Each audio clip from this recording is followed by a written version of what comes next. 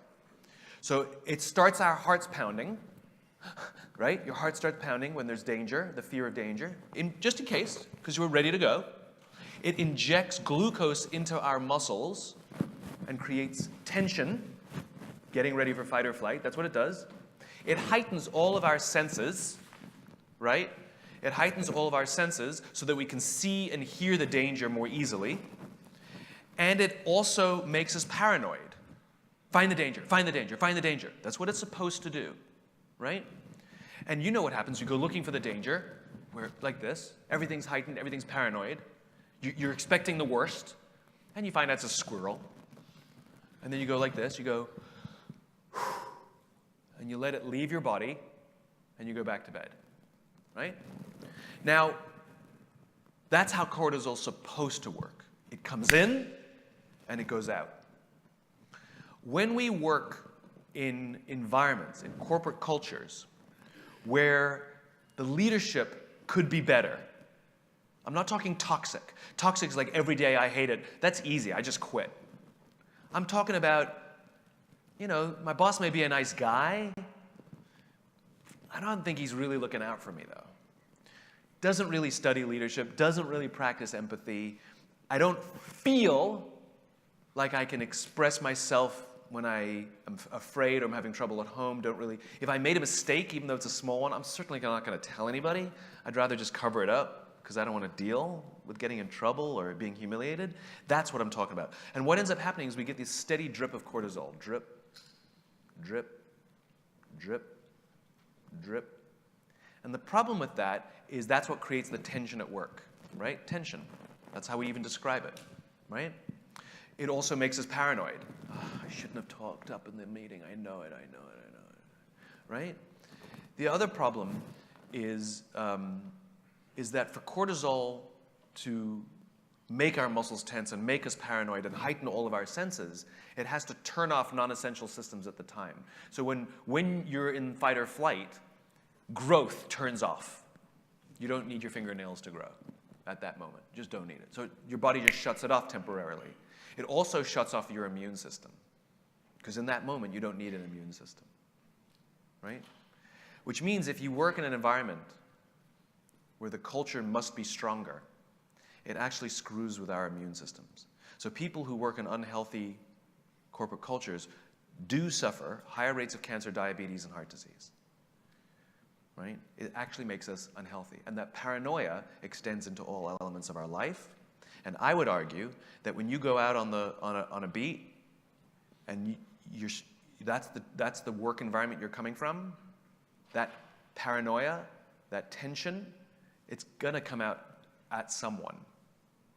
Maybe you scream and yell at your wife, or maybe you become a little bit crazy in the field, and you lose that perspective.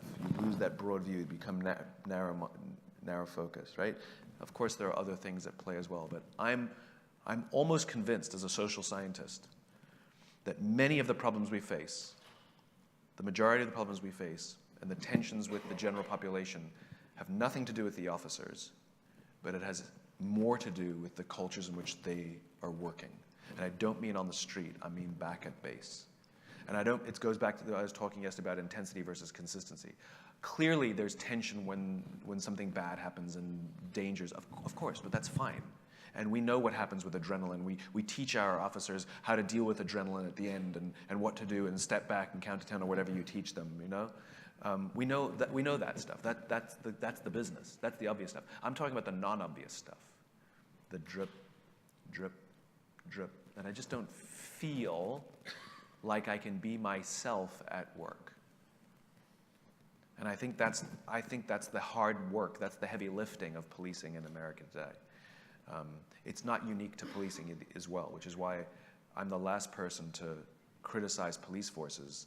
Quite frankly, I think this is pervasive across the United States. If I go into almost any work organization, the vast majority, the leadership could be better.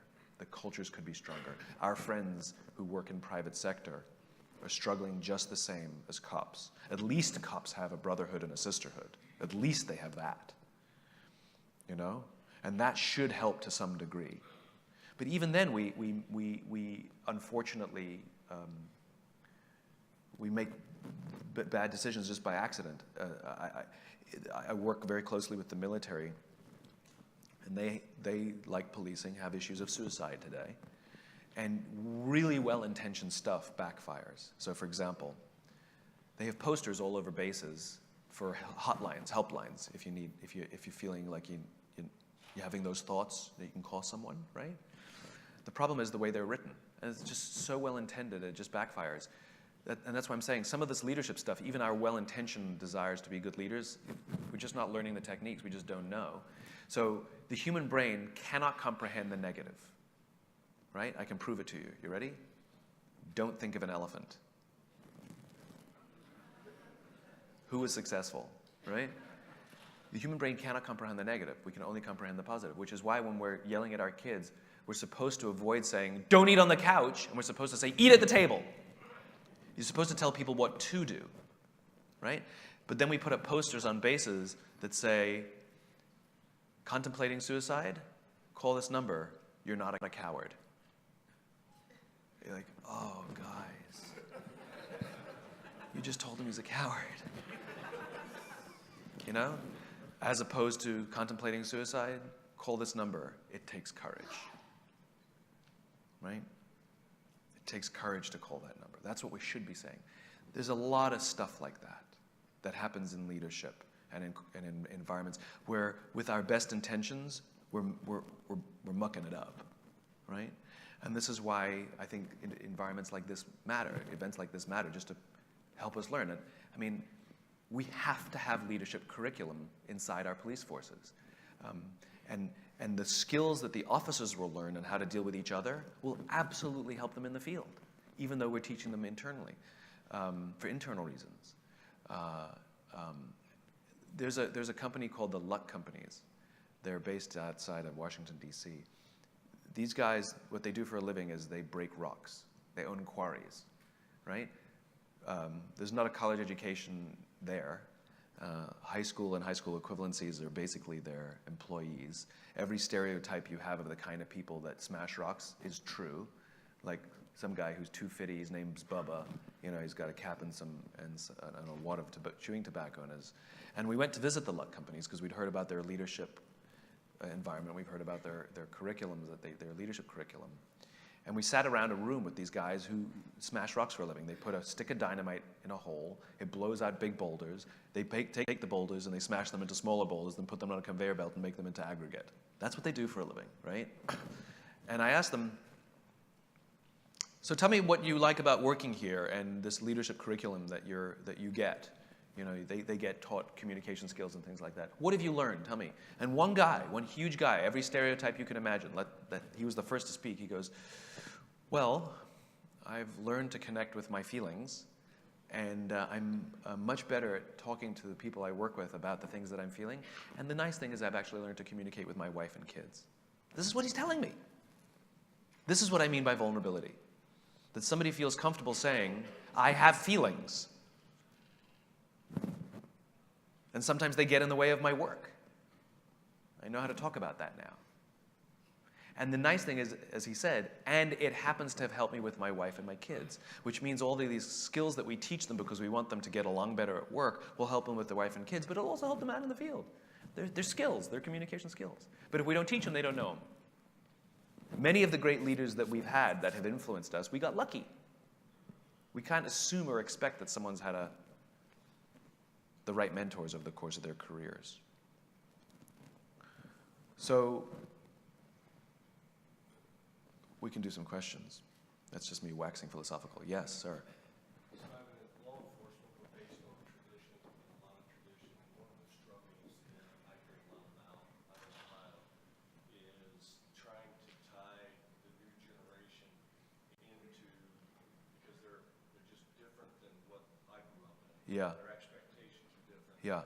We still want to teach them the traditional law enforcement skills that they have to know, but their minds sometimes are elsewhere, and it's not necessarily their fault. Can you speak towards the generational expectation compared to still trying to find the balance of teaching the necessary skills? So this is the millennial question. Comes up every time.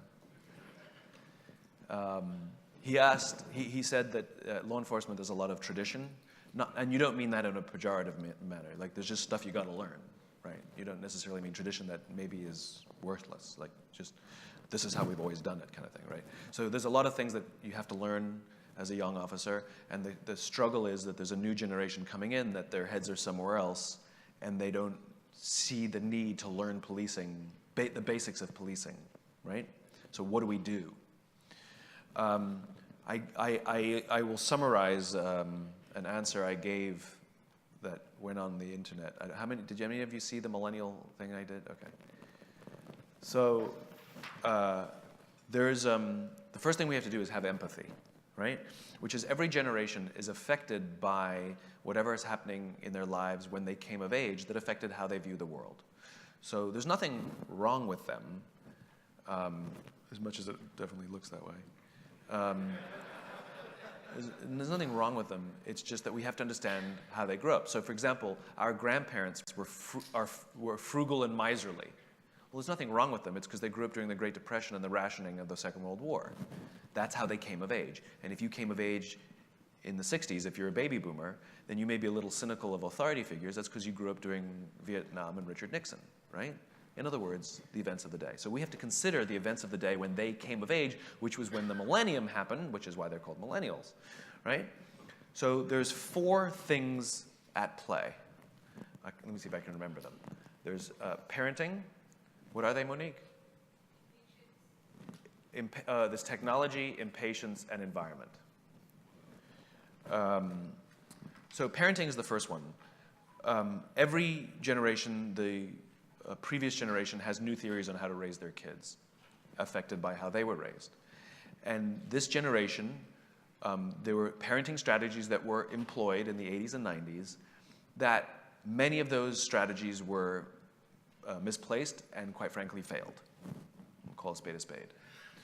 So, for example, this is a generation where too many of them grew up being told that they can be whatever they want in their lives, and they can achieve anything they want just because they want it, right? The whole idea of you have to work hard for something was taught by a previous generation, right? Remember, their parents, now they are parents during the boom years of the 80s and 90s, right? So they were told they can have whatever they want just because they want it. This is when parents started experimenting with medals for everyone, trophies for everyone, where if you came in last, you got a participation ribbon. And the data on this is actually very clear. We know it devalues the reward for the person who actually works hard for it. And the person who comes in last actually is embarrassed because they know they don't deserve it, so it actually makes them feel worse, right? So that didn't work very well. And really, it's not so much about helicopter parenting, it's more like bulldozer parenting, where some kids got into honors classes not because they earned it, but because their parents complained, or got A's, not because they earned them, but because the teachers didn't want to deal with the parents. In fact, I've seen this you've heard my little rant about cell phones. There should be no cell phones in classrooms, and some schools have tried to ban cell phones in classrooms, and it's the parents who complained. Well, what if there's an emergency? Well, you call the office and they get your kid out of the class. Like you're not texting them because your grandmother died. That can only happen a maximum of 4 times, you know?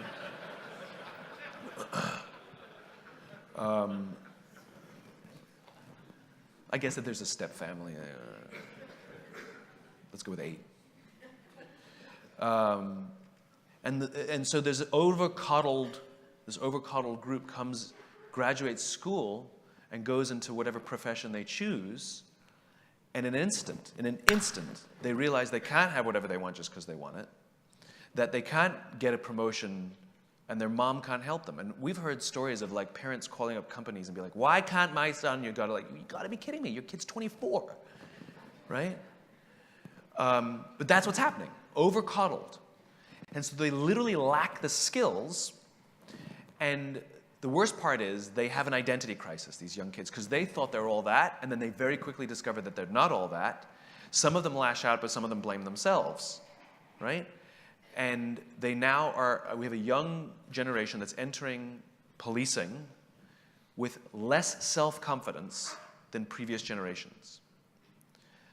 But the problem is they've grown up in a Facebook, Instagram world where they're exceptionally good at filtering, curating, right? They know how to show you how they want you to see their life is going, not how their life is actually going. In other words, they all sound unbelievably confident. They all sound like they got all the answers, and they certainly tell us the answers that they got. The problem is beneath that veneer, unbelievable insecurity, unbelievable self-doubt of levels higher than previous generations. But we treat them based on what we see, which is they got all that. So we meet them head on. In other words, we're actually accidentally hurting. So very low self-esteem and an ability to hide it. Then you add in technology. First generation to grow up, they came of age when cell phones and social media was ubiquitous, right? Now, every time our phones go buzz or beep, or social media sends us a notification, there's a chemical inside our body called dopamine that fires. Dopamine feels really good, right? And it's a healthy chemical when it's used normally. Unfortunately, dopamine is also highly addictive, and it's the exact same chemical that's released when we drink, when we gamble, when we smoke. It's the chemical behind most addictions. So if we compare it to alcohol, we know that if a child drinks before the age of 15, 40% of them will become alcoholics. And if they wait to something like 19, that number plummets to something like 8%, right? Now, we're giving kids, we have age restrictions on alcohol, nicotine, and gambling, of course, because we know that a young, forming mind cannot deal with those chemicals, and yet we have no age restrictions on cell phones or social media. And so we're giving children access to dopamine-producing devices, and many of them are becoming addicted, right? And we know this. And so just like with alcohol, we know that when we're very, very young, the only approval we need is the approval from our parents, right? Like kids are always looking at their parents. Is that okay? And then as they go through adolescence, our brains make this conversion where we now no longer need the approval from our parents, we now need the approval from our peers, which allows us to acculturate with the broader tribe outside of our immediate families. Very important for us, very frustrating for our parents. And it's a highly, highly, highly stressful time in a child's life. And we're supposed to learn to rely on our friends. That's what we're supposed to learn. But some accidents happen, and some kids accidentally discovered alcohol, and so they use alcohol and the effects of dopamine to numb the stress of adolescence, right? And that then becomes hardwired, and for the rest of their lives, whenever they suffer stress, they don't turn to a person, they turn to the bottle. We know that alcoholics all drink for a finite number of reasons: social stress, financial stress, career stress. That's pretty much it, right? So now you have a young group of people who going through adolescence, who's suffering the stress of adolescence, who are not turning to people, they're turning to social media, they're turning to their phones for approval, and they're not learning the skills on how to deal with stress. So for the rest of their lives, when they suffer kind of stress, they don't turn to a person, they turn to the device. So not only do they have low self-esteem, but they're not learning coping mechanisms on how to deal with stress and anxiety, which is why they keep quitting jobs. There's nothing wrong with the job. There's nothing wrong with the boss. I know a woman, this is a true story. She's 30 or 31 years old. She called me up for some advice. I'm thinking of quitting my job. I said, do you work in a very toxic environment? Is your boss very, very abusive? She goes, oh, no, he's a nice guy. I said, okay. Are you having trouble paying your bills? She goes, no, I'm making more money than I've ever made. I said, okay. I said, well, what's the problem? She goes, well, I'm not doing the thing I want to do. I said, okay, how long have you been at the job? She said, 3 months. I said, okay. I said, have you told your boss that this is not really where you want to take your career? She goes, I have. I said, what did he say? He says, stick with it now, I got it. I said, great, okay. So what's the problem? She goes, well, this is not what I want to do. I go, yeah, but your boss knows that. Yeah, but I don't want to be doing this now. I said, all right, get over yourself. You got a good situation. It sounds like your boss has got this. And this is like Mr. Miyagi stuff, like maybe he sees something you don't see. Stick with it. Like a little grit would help you. Thank you, Simon. She quit. Here's the amazing thing. She had no job lined up. So this is a generation that thinks nothing is better than a job I don't want to do.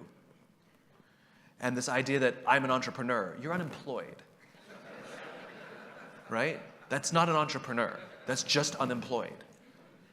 But literally, that scared her less. And I guess her parents are paying her bills. I don't know.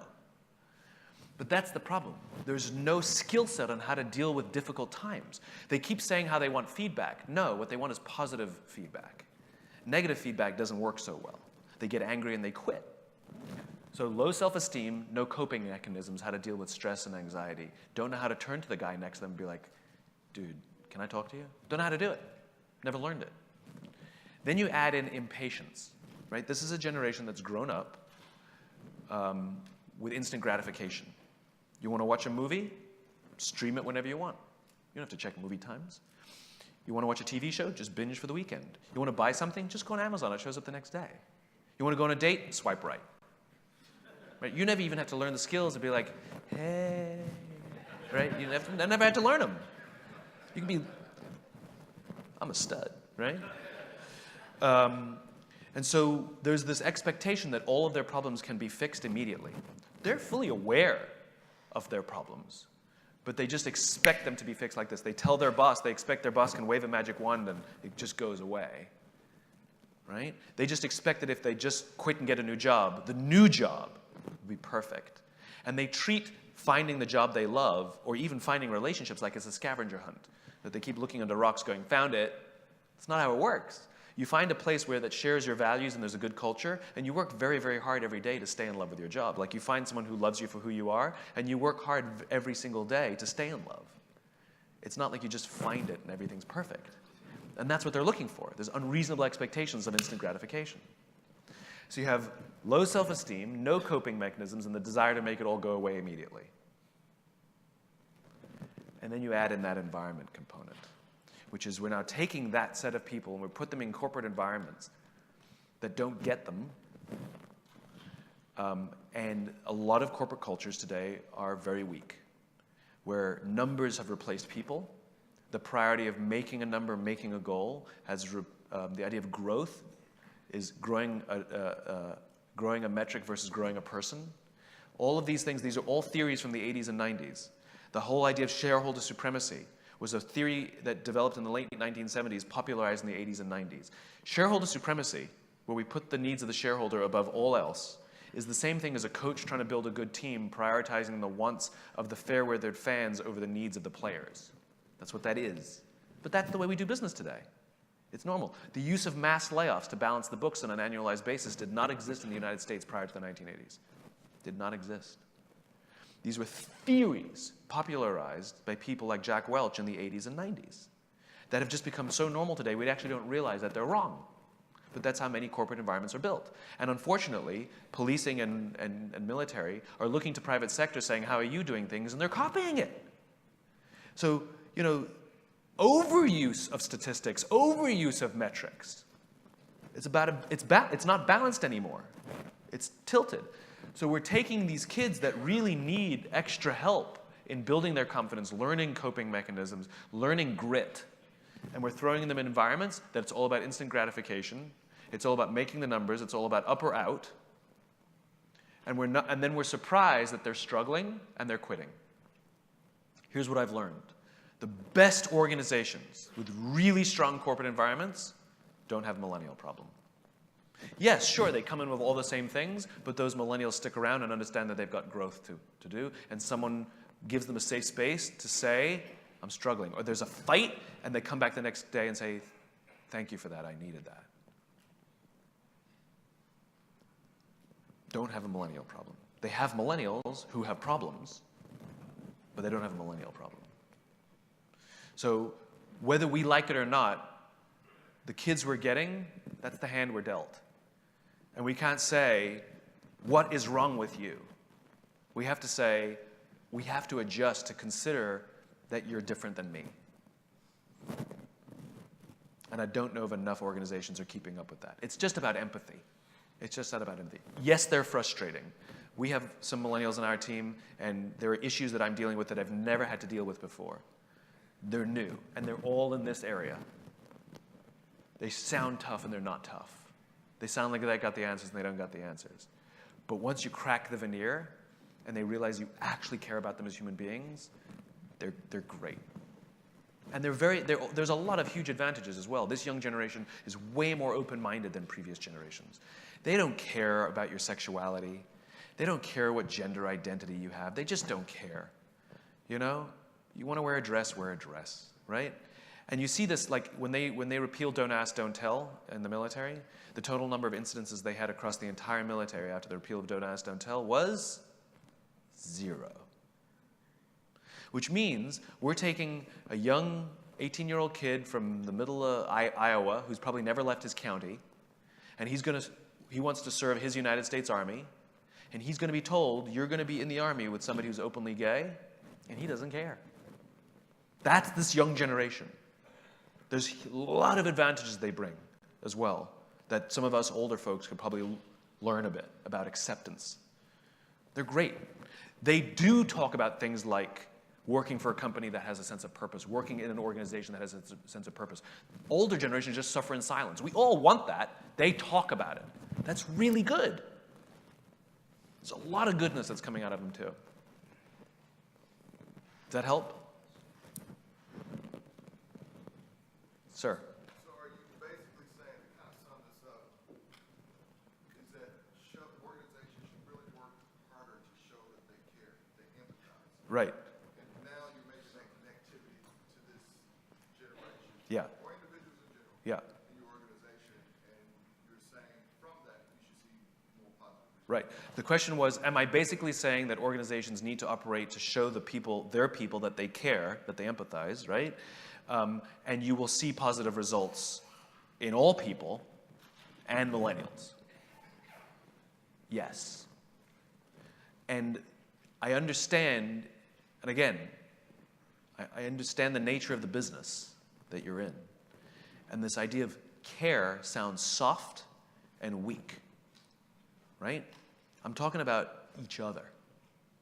I'm talking about doesn't a young police officer or a middle-aged police officer want to feel that their boss cares about who they are? Let's use tougher language than care. Give a shit.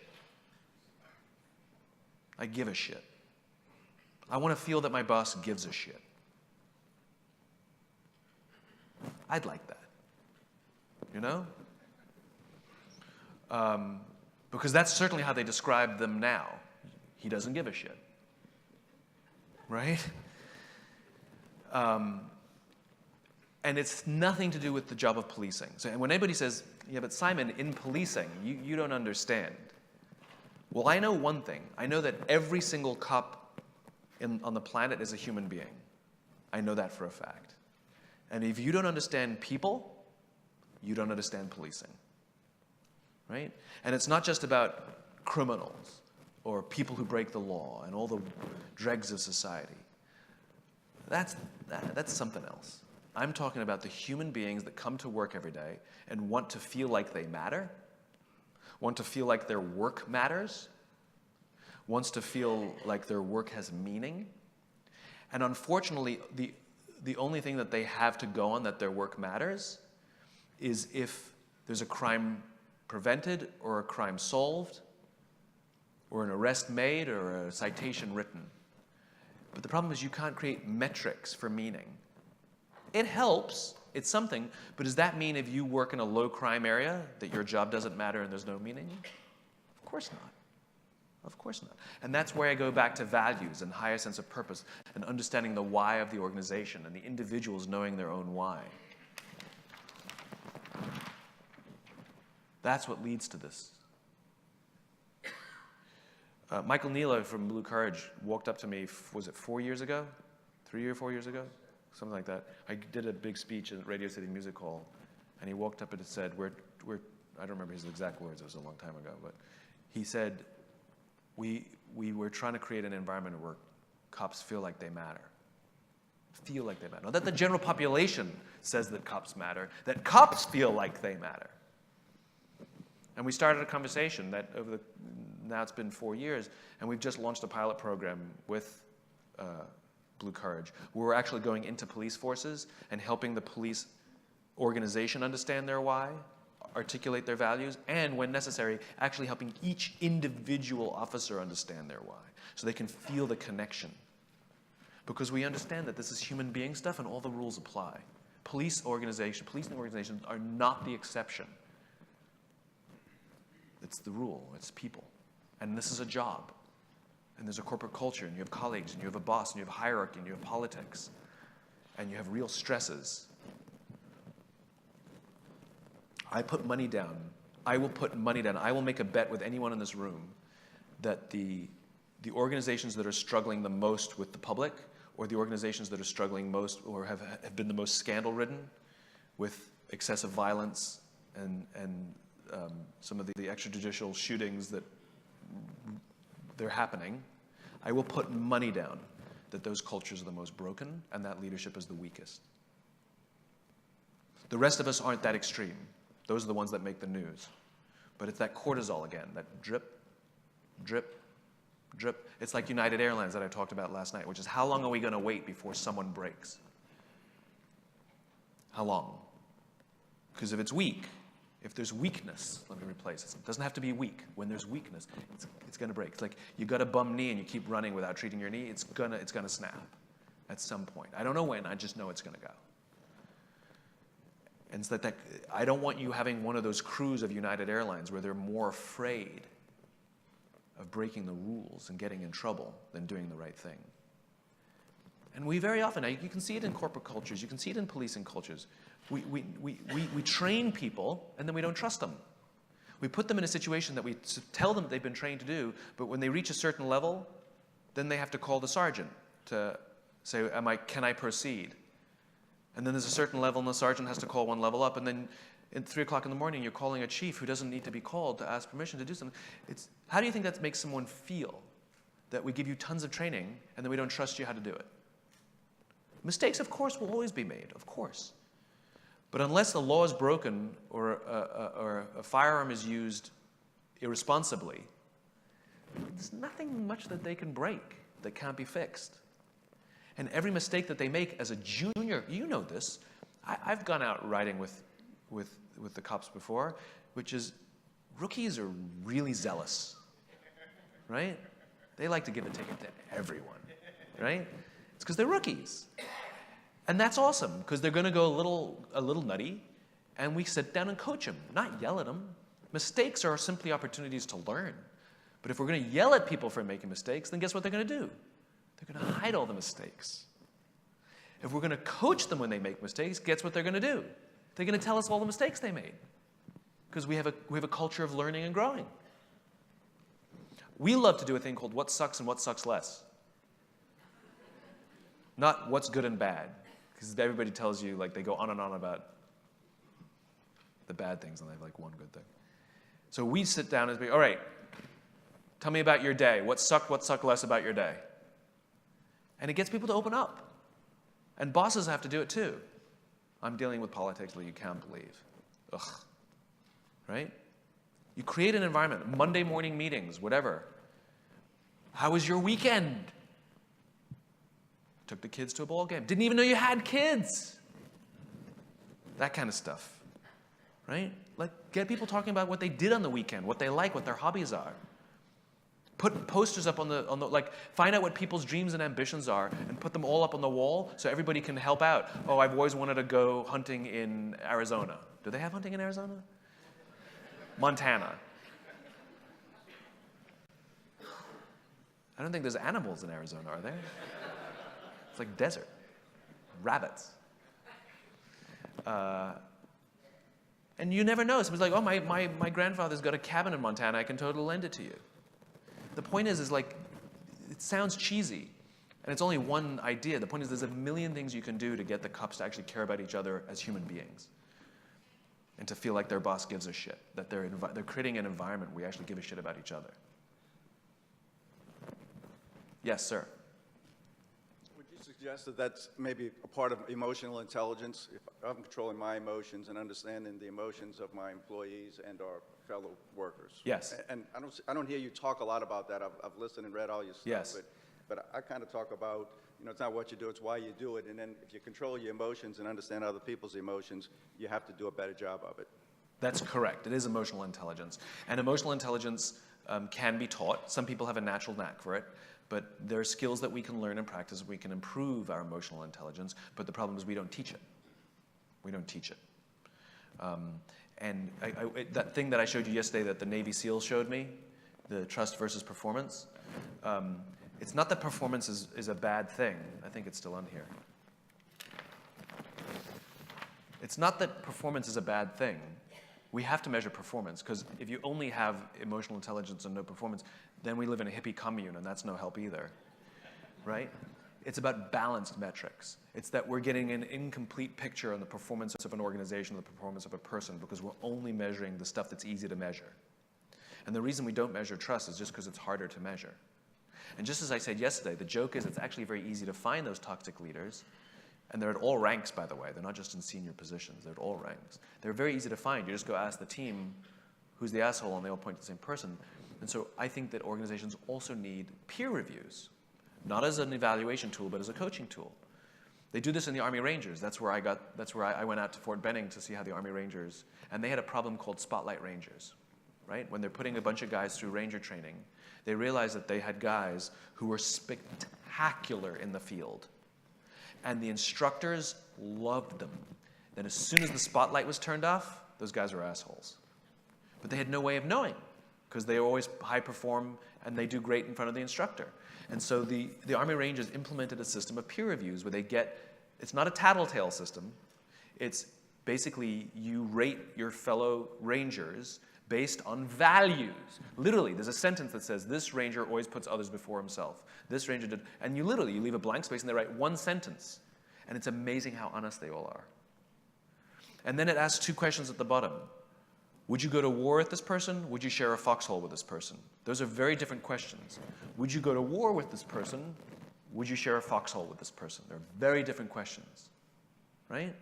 And then they ask, should we advance, wash out, or recycle this Ranger? And then that's the peer review. It's one page. And it gives them an indication. So then they immediately go to coaching, where the instructor sits down. In your case, a senior person would sit down with a young officer and say, got to tell you, got the peer reviews back, and all your fellow officers think you're stubborn and difficult to work with.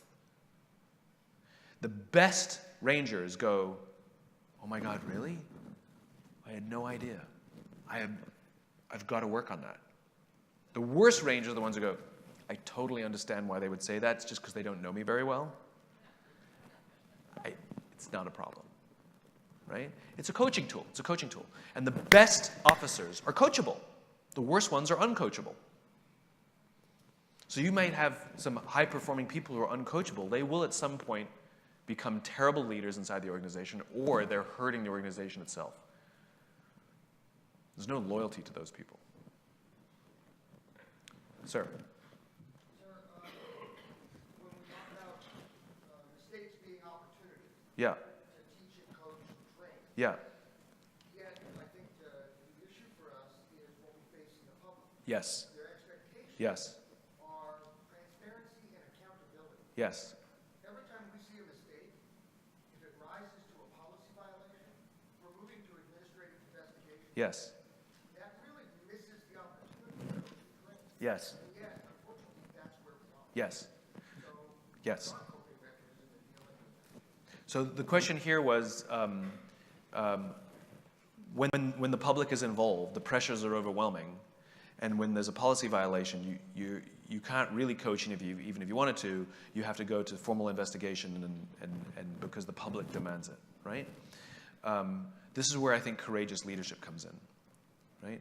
Where it's going to be very, very hard for you as an individual by yourself in your policing organization to say to whoever your population is, the local newspaper, where there's a young reporter who thinks he's going to get his Pulitzer out of this one, right?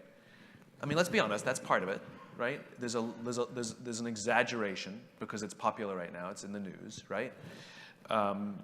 And for you to be able to say, I understand and I'm dealing with it, and we believe the right way to deal with it is this way. We hold this young officer accountable, but we're going to do it our way, right? You can't do it your way, right? And especially if something breaks later on, which invariably sometimes it will. When I was riding around with the state police, we pulled over an erratic driver, and we did a field sobriety test. Guy passed the field sobriety test completely, and then we walked away. The cop told me I would never write that guy a ticket for erratic driving or whatever he was doing, because God forbid then that guy hits a kid. They find out when they do a toxicology that he had alcohol in his blood, and they find my ticket in his car, right? And again, it's fear of public, even though he had no legal course, no legal way to give the guy, and to arrest the guy, right? That's what you're dealing with, right? So this is where I think organizations like this, where I think if police forces come together, and as a result, you say, we've come together at IACP, and we recognize the issues. People want to hear, let me give you an example. I talked about it last night about accountability. Something like 80%, it's an exorbitantly high number, of malpractice suits are because the doctor refused to apologize. That if simply the doctor apologized, there'd be no lawsuit, right? It's something like 80%. It's exorbitantly high, right? And so I think there's an accountability I think people are looking for. And because the police forces are generally on the defensive, that the general public comes down even harder on you to deal with it because they don't feel that you're taking responsibility for the actions of the police. If anything, you're just getting defensive. Well, you don't understand the dangers we face. You don't understand our office has to run towards the sound of the gun. You have the luxury. You call us when you need. These are the answers that come out after when you're criticized. Versus a statement coming out from the policing the world of policing saying, we recognize that there are problems in policing in America today. That doesn't mean every organization, and we don't need to say that. We recognize that there are problems in policing today, and we believe that the problems we face are very similar to the problems everyone is facing in America today, which is a corporate culture in which our officers don't all feel like they matter at work, just like most people who work in their regular jobs. And we take full accountability for the cultures we've built over the course of the past 30 years, and we are working hard at the difficult work of mending those cultures and coaching our people and putting out a statement like that. And it gives you permission to do things the way you want to do them, not the way you feel forced to do them. And you will find that the courage of leadership becomes much easier when there's a whole bunch of you trying it out versus one of you trying it out. I think if any police force attempts to do this by yourselves, you're going to lose your job, especially if you're an elected sheriff or whatever job you hold. You know, sounding tough and being tough is fantastic for elections, but it's not necessarily good for building good cultures inside organizations. Tough to people or tough on crime or tough on my people, whatever it is. It's a great soundbite. But there's a lot of heavy lifting and slow work to be done. It's slow work, that's the problem. It's getting into shape. And the general population wants immediate results, and they want heads. And yes, there are always going to be extreme cases where those will be disciplined. But you know as well as I do that those extreme cases, when discipline is effectively handed out, that the rest of the police force goes, good, he deserved it. He sullied the badge. They want reputable organizations too. So extreme cases are not the problem. Real abhorrent behavior is not the problem, to your point. But we can't lump all behavior and abhorrent together and treat it the same way. I think there needs to be a collective statement from IACP that says we recognize there's an issue and we accept responsibility and we're open to the challenge. We're going to make some mistakes along the way, but we're going to work on this. We believe this is the right thing to do. And not just for the general population, but for our police officers, who are the ones struggling on the front lines every day. Sir. Good morning. So I'm going to, hopefully this doesn't turn into a therapy session for you. I wanted to be a little... Do I need therapy? No, I do. I do. So I want to share just briefly an issue that's going on in my organization right now, and it speaks to exactly what you're talking about, the infinite and the finite game and the why. For lots of long and boring reasons, we have performance objectives that we require of our patrol officers. So 16, 10, and 5, which has become the bane of my existence. 16 moving violations, 10 parking tickets, and 5 equipments. And how we got to that, again, we don't have enough time, but basically... Let's just call it arbitrary. Let's call it arbitrary. But it was born out of problems in the organization that went back years ago where employees felt that they weren't being treated with any kind of equity, that your evaluation and mine might be different, even though you were writing a lot of tickets and I wasn't, but I got a great evaluation and you didn't. And it actually even boiled up to the point where there was a lawsuit and a settlement and all kinds of ugliness. So partly out of accountability, partly out of a want to have some sort of equity, this line in the sand was drawn a few years back before I was the chief that said, if you don't get this 16, 10, and 5, then you can't essentially be more than a meet standards employee. So a lot of the organization gets it and they just do it because they know that's what's expected of them. I've given them the why, and I'll add to that that in the community where I work, it's really important to the people in our community as a quality of life issue that traffic enforcement gets done. It's a big deal. We've had fatal collisions, things of that nature. So I've explained that to them, like that really matters to folks in our community. I don't necessarily think that that's being transferred down through the ranks, but be that as it may, two weeks ago, a millennial officer who's been with me for 5 years, really good cop, he's gonna leave. And I asked him why, and he said, I hate the 16, 10, and 5.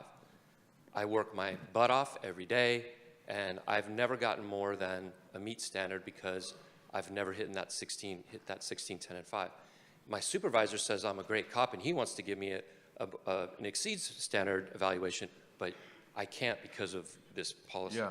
So that's my problem, and I feel like I've done a good job of explaining the why. Yeah. We've got these performance objectives, and I'm not really sure, we're stuck in the mud, and I'm not really sure how to get out of it. Yeah, sure. Well, you're going to not like my answer.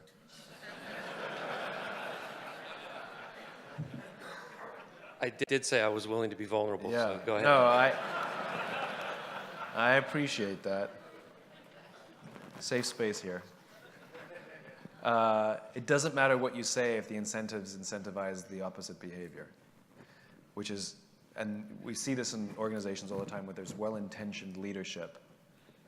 Middle management is held by a different standard to enforce a different code, and a young officer who's not meeting an arbitrary standard, who's told by his supervisor he's a fantastic cop but can't get anything more than meet standards, it also undermines the leadership that you put in that middle management, right, those supervisor levels, which is you're telling them that they're responsible for the growth of these young cops and that blah, blah, blah, blah, blah, but they're not.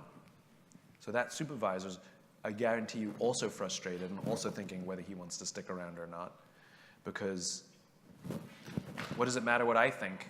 I think this guy's an amazing cop and there's nothing I can do to make this police force better. In other words, morale is low. I mean, even New York did away with CopStat because they realized the damage it was doing. And again, it goes to balance, right? Metrics are important, but they're not the end-all be-all. They help us understand speed and distance. They help us understand how well we're doing, how fast we're going. But there's no way to measure preventing crime. Like a cop walks past, or that's why the beat matters, and a visible preference matters. You don't just sit at the station and wait to get a call. You could do that, because we have no clue how to measure that because there's everybody knows this. You see a cop on the side of the road with his sirens on because he just pulled someone over, and everybody slows down. That's the time to speed up because he's giving a ticket. But everybody slows down. We have no way of calculating how many accidents were prevented because everybody slowed down just because one ticket was being written. And that's the problem with metrics. That's the problem with metrics. They don't measure everything.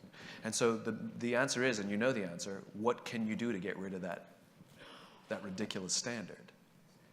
And it's okay to count the numbers. They just don't go towards, you know? Now, they're helpful when you know a cop is lazy. They're helpful. But they're not the standard. Because somebody writes 100 tickets doesn't mean he's fantastic either. You know this. I'm telling you everything you know. And so the question is it possible for you to get rid of it? Or ignore it? I mean, it undermines your authority too, right? Because you're supposed to be there to build the culture, help the police force, and you're subject to this ridiculous thing. So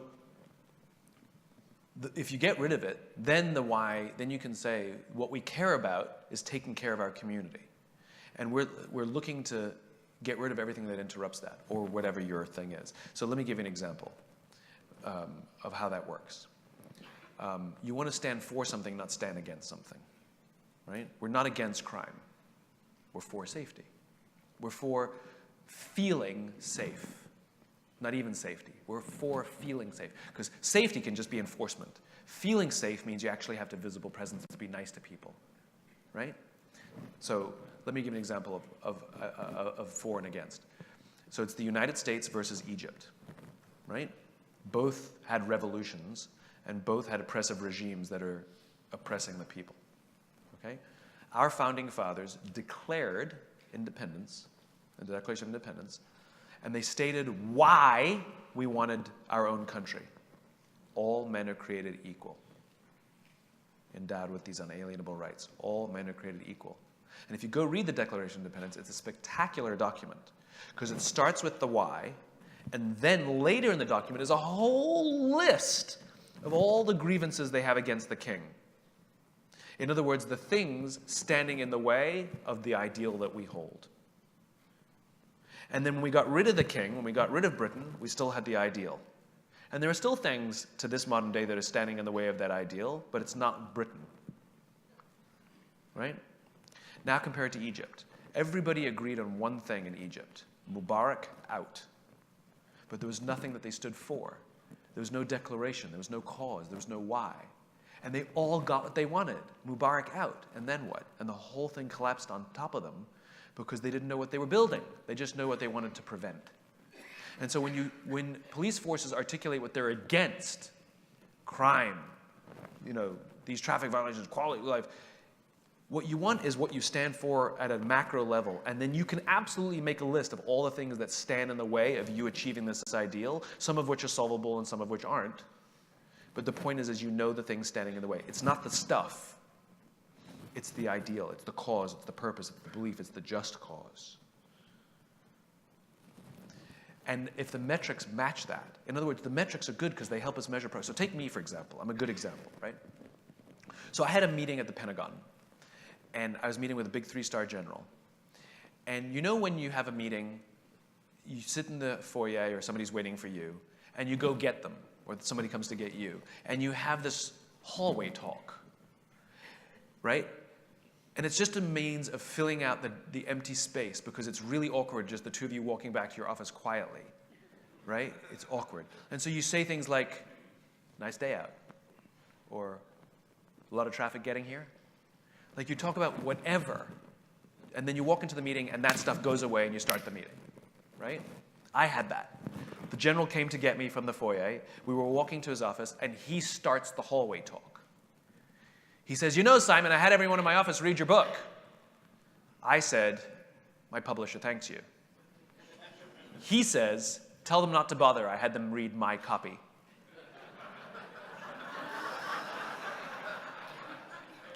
Total book sales, 1. Total impact, huge. Compared to when I go to an event and they give out 500 free copies of my book, but people use them as coasters, total book sales 500, total impact 0.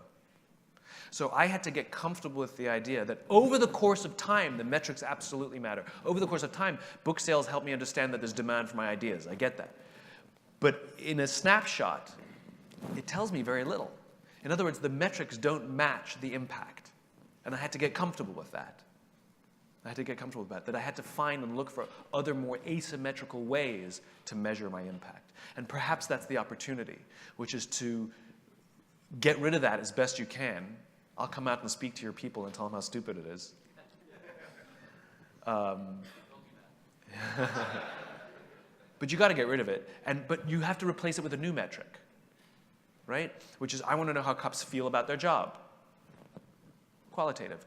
I want to know how the general population feels the cops are doing, right? Because if you give 1,000 tickets out over the course of a month from all your officers, and you ask the population, how is our police force doing? They'll say, terrible. And you'll say, but we wrote 1,000 tickets. How much more can we do? Right? Versus, what are the techniques of policing that you can do that would make the population feel? Right? So I gave the example of the 2 cops leaning against their car yesterday in a bad neighborhood like this for 2.5 hours versus walking around. Hey, you good? Knock on the door of a store. Anything you need? Let us know if you got any problems. My name's Dave. If you need anything, let me give you my cell phone. And I know they have company cell phones. I know New York has cell phones that they give out to cops while they're on patrol. So they can call a cop directly that you know when they're on the beat. That kind of thing. And then if I were to go ask those same people, how do you feel your cops are doing there? And say, great, really? Because we wrote less tickets this month than we did last month. The feeling matters so much more. And you're going to make different techniques. Again, finite versus infinite. Finite is look how many tickets we wrote. Infinite is what are the techniques that we can teach that will help not only our officers but the general population feel that we're around, we matter, they matter, we care, they care, we give a shit, they give a shit. I'm belaboring a point that you know the answer to. I apologize that you didn't get your money's worth. How you doing? Good. I have a problem I'm struggling with, and maybe I've been... Say it again, you have a problem with? I'm struggling with. Okay. And maybe I've been heading the wrong direction. Overall, we got great troops that get it. We spend a lot of time on the why, the values. 99% of the time, they're in the infinite mode, right? Yeah. Then we get into the low-frequency, high-risk events, such as a pursuit. Yeah. Drop down into that finite, right? Yeah. And all of a sudden, they're not making the best decisions. Yeah. We had a couple of high-profile incidents a couple years ago. We tightened up our pursuit policy, holding our supervisors accountable for monitoring, calling them off. You'd be going around the state talking to the troops, say, look, we're one bad incident away here from losing our ability to pursue. Fast forward to just recently, another high-profile thing, we've had to change our policy, and now it's for, the only time they can pursue is for felonies outside of the pursuit thing. What jurisdiction you're in? I would like to speed through your jurisdiction. Well, I'm kidding. Yes, and was not an easy decision. Yeah, Here's my concern. Yeah. Is as we tightened up and we held people accountable, we started to see situations, okay, where now our people weren't calling in pursuit. Yeah. They're doing emergency driving without their lights on. Yeah. And which puts them in a situation where here's these great troops. Yeah. They're going to lose it all. All their liability's gone if they don't have their And they're making more dangerous decisions than before. Right. Right. So it's apparent to me I've got to get back out around the state. Right. And in my mind, it's, okay, look, you guys are putting all this on the line, but conversations earlier saying you don't go with the negatives. So what's the positive? When I get out there in front of the troops and talk to them, what should my message be? Yeah. So what's the problem? Is the problem the policy or is the problem something else? Because I would put money down, the problem was never the policy to begin with. Yeah. So is it a training issue? Is it a supervision issue? Is it a culture of policing issue? Is it that is it an adrenaline issue? Because it's not a policy issue. The policy wasn't creating the problem, and the policy is not going to fix the problem. Simply changing the policy won't make everything work. Because, as you said, they're still going to do many of the same things, but now they don't even have protections because there's certain advantages you get when you call in a pursuit, when you turn on your lights and sirens, et cetera, et cetera, et cetera. So it's actually getting more dangerous. So the policy was never the issue to begin with. So in your opinion, what was the problem? Well, 2 years ago, I'd say the problem was possibly lack of training and lack of focus and oversight by our first-line supervisor. Okay. But I think overall they've been doing a pretty good job, and they've been tightening it up. And in doing that, obviously they're calling off more pursuits than they used to. Yeah. And now that's where the behavior from the troops, because they get stuck in the finite thing that, you know, by all means, this guy can't get away, even if they're driving through an urban area. And the supervisors are calling off the pursuits for fear of liability? No more. Well, that's part of it, right? Because we've had some high-profile events. Right. And quite frankly, we made the decision that we did based on we were about to get legislated. Right. And so this is a policy thing that we can now, we're collecting data, how many times people don't stop for us, that type of thing, and obviously have the ability down the road to go back and take a look at that once we get some data. But I'm concerned in the meantime, you know, some good troops are going to have trouble. It's hard to answer in this context, but if I were to take a guess, I think we can safely assume the problem was never the policy, right? Right. And you admitted that some of the issue was training. And so that can be fixed easily, and you can even do more of that, right? So there has to be, and you have to retrain guys as well, right? So I think training absolutely should be bolstered, but I would be curious to come and actually understand some of the cultural nuances at that organization, to be honest. I would actually want to visit and actually talk to those folks and understand how they view their supervisors, how their supervisors feel about their subordinates, and how those supervisors feel about their superiors, and where accountability actually lies. And if they're operating more out of fear of getting in trouble, fear of getting prosecuted, than doing the right thing, right?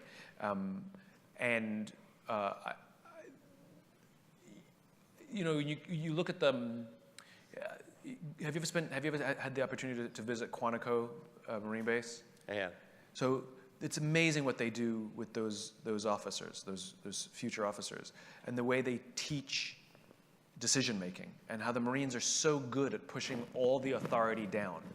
You know, and the Marines recognize that all of the information is at the lowest ranks, but all the authority is at the highest ranks. So you don't want to push information up; you want to push authority down. Right? And they've done a good job of teaching that, where a 20-something-year-old lieutenant has command of what's going on and deep respect from, right? And a Marine I know, he talks about how you can tell a good lieutenant by the way the troops talk about their boss. It's not the lieutenant, it's our lieutenant, where it's always the colonel. It's never our colonel, right? And so I would want to understand how that supervisor sees their job also. Is it to stop things from going wrong? Remember my story of Noah yesterday, the barista over at the Four Seasons? Do the supervisors see themselves as there to make things go right and stop things from going wrong? Or do they see their jobs to take care of the troops, make sure that the troops feel supported, make sure they feel that they have the resources they need, the training they need, do they see themselves as a human job or an enforcement job? And all too often what you find in that first layer, that young supervisor level, and again, they didn't learn how to be supervisors, they were just promoted into supervisors, I'm guessing.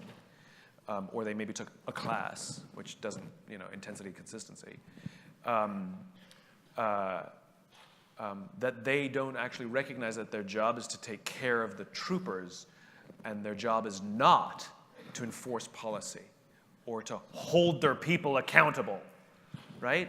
That's sort of like, no parent thinks, my job is to discipline my children. No, my job is to look after my kids and help my kids grow up and be confident and smart. And sometimes I discipline them, but that's not the job of parenting. It's not the job of supervision is to discipline and hold people accountable. So the question is I'm going to guess that it might be an issue not at the trooper level, but probably at the supervisor level, that the job of supervising and the job of young leadership is not fully grasped how to do it. And so you default to the easy thing to do, enforce, accountability, stop that, do that, it's on me kind of thing, you know?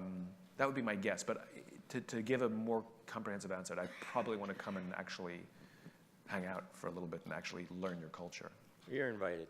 Thank you very much. All right. Where are you? Michigan. Okay, I go to Michigan. Thanks. Sir, Hi, Simon. hi, how are you? So I really appreciate the comments about, building a culture of empathy and trust in our organizations. I think that goes a long way to helping people feel better about working in that environment. But here's the question. So at the same time that that's going on, I think many of us are trying to do that in our organizations. Society is expecting us to put on body cameras, and Yes. every time we go out and do something, you hit a record button, and so for there to be trust from society, you got to be able to see it. So my question to you is, as we talk about how millennials are raised and based on what was going on in society at that time, what do you think are the long-term, care to speculate on, what does that do to the concept of trust? Yeah. So from what I've understood from officers talking to them, they thought they would hate body cameras and now they like them because they see it as, if I'm a good cop, it's actually showing that I'm doing everything okay, from what I've heard. I think that is pretty generally, from millennials, I think some of the older generation might not be quite as, have those same exact feelings, but I think in general. In general, yeah. So, because many of them see it as protection for them, because people misunderstand policing and how things operate.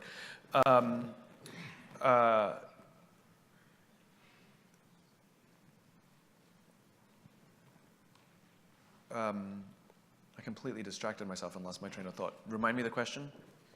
Sorry.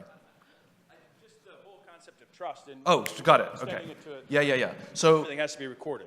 yeah. So here's what's happened. Whether it's true or not, the perception is there. You cheated on your wife. That's what happened. That's how the general population feels, right? And by the way, people have got to stop using the metaphor, it's just a few bad apples. Because the full statement is a few bad apples spoil the whole batch. Spoil the whole barrel. That's the full statement. And that's exactly what has happened. A few bad apples in policing have actually spoiled policing in America. And there's a lot, the majority are very good, reputable police forces. We know this. But a few bad apples have ruined it for the rest of us, right? That's why I say in some police forces, you've cheated on your wife, and in some, it's the perception that you cheated on your wife, right? But the point is trust is broken. And so when you do something that violates trust in a personal relationship, you actually have to exaggerate everything to regain the trust. You do. You call in every day. You check in. How are things? Are you okay, honey? Right? You have no choice. You have to rebuild trust. And even if you didn't do it, you were a representative of the policing in America and you're in it. And so and this is why I say working together, if IACP actually comes together and makes statements that we are rebuilding trust for policing, because a bunch of good apples can help the overall.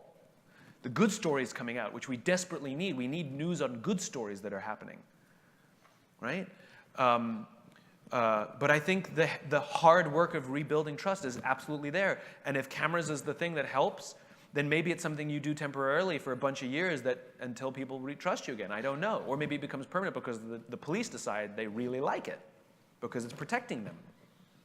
Because nobody can really know what goes on in the world of policing. We see the last little bit on the news when the cameras show up, which is the end of the pursuit. We have no idea. Nobody has any idea what led up to that or what that guy's on. But I think the hard work of, and this is why I think shared accountability, like the police coming out and saying, I mean, look what's happening here right now, right? There's a room full of cops here. Some of you think I'm an idiot. It's a bell curve. Some of you are like, we know this. And some of you are like, he's an idiot. I get it. or I'm unrealistic, or I'm naive. I know what it looks like, right? But look what's happening here. We're having a difficult conversation about a difficult subject, and listen to the past few questions. I'd like to tell you about a personal problem I'm dealing with at my police force. And we're talking about trust, and we're talking about frontline supervisors, and what we're having are very vulnerable questions from police chiefs saying, I don't fully understand what's going on in my force, and I don't know how to fix it. I mean, we're making jokes that this has become like a therapy session. But look how good that is. All I did was provide a safe environment. I'm an outsider. You guys aren't supposed to be talking to me at all, right? They've told me the whole outsider-insider thing, right? But what we've done is we've created a safe environment. You can see that I give a shit. You can see that I'm on your side. I'm trying to fix it. Plus, I'm a member of the general population, so I want it fixed for me, too. And I've had bad experiences with the NYPD. Just weird bad experiences. I mean, if you want to hear it, I'll tell you. Just, sure, I'll tell you. Anybody here from NYPD? It's not bad. It was just weird. It was December 31st, and I was leaving a meeting. I don't know why I had a meeting that day, but I had a meeting that day, and I popped out of the subway, and I was trying to get, and there's barricades everywhere that afternoon as they're preparing for tonight, right? It was a madhouse. Maybe it was July 4th. Whatever, there were barricades everywhere, and I didn't know how to get to the subway because everything was barricaded off. So I simply went to the cop and said, how do I get to the 2 train? And he says, go left. And he points to the right. And I went, do I go this way or do I go that way? And the guy yelled at me, right? I was like, dude, you said left and you pointed right. I'm just trying to find out which way to go, right? And the guy yelled at me because he got his left and right confused. As opposed to saying, sorry, I'm an idiot. No, you go that way. Which is all he had to do. But it's as if I had challenged his very authority because I questioned him again which way I'm supposed to go because I was confused. And I played it up because I know what's going on here. I'm like, I'm an idiot. I'm sorry. Can you just tell me again? I told you, go left. You know? But that kind of thing, like what, and I feel for that guy. What kind of stress is he under? A, that he got left and right backwards. What kind of stress is he under that me simply asking again, trying to find a subway station, causes him to lash out at me. And I asked myself, that's a cultural issue. And so, unfortunately, NYPD has to do a little extra heavy lifting if that becomes normal. There are always exceptions, but if that's the normal way in which police talk to the general public, then they're going to have to work extra hard and be extra nice, which is going to annoy the hell out of them because they got to rebuild trust. And so whether we like it or not, and I said it yesterday, yes, the general population is absolutely complicit here. This is a case of both partners cheating on each other. We violated your trust and you violated our trust. And not you, but there are things that the general population has done and there's things that some police forces have done. That's the situation we find ourselves in. And the thing is, somebody has to act first. And it's not going to be the general population because it's just not organized. It's just not going to be that way. And there's no political appetite whatsoever for somebody in the general population, even me, to be like, you know what, maybe we should be a little more sympathetic to the police and what they're going through. It's just not going to happen. So the leader goes first. And I think it takes tremendous leadership courage for the policing industry to say, we get it, we care, we're committed, we're doing the heavy lifting to make it work, we're going to make mistakes, we're looking for help, we're looking for guidance, we're looking for support, we're on this journey. You will feel the results. Not see the results, you will feel the results. Because see becomes go look at our metrics again. You'll feel the results. And these feeling words, I think, need to be used more in the vernacular of policing, both to the general population and to your own officers. Going back to that question before, the 10, 5, and 1, or whatever it was. Do you feel safe? Not are you safe? Because America is safer now than it's ever been ever. You look at all the statistics of terrorism, it's way down. It was way worse in the 80s with Abu Nidal and all that stuff. There was a plane getting hijacked almost every week across the world in the 80s. It was like the numbers are insane. And yet, do we feel safe? We are safe. We don't feel safe. And that's the problem. It's not a statistical thing. And the statistics don't solve the problem. So people coming out and say, actually, there have been fewer terrorist attacks now than in the 80s. It doesn't matter. It doesn't matter. I'm out of time. I apologize, sir.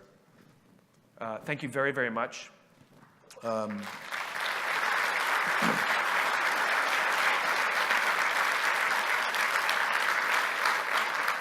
I, for one, believe in and admire what you're doing, and if the questions here and the discussion here is any indication, I think we're on the right path.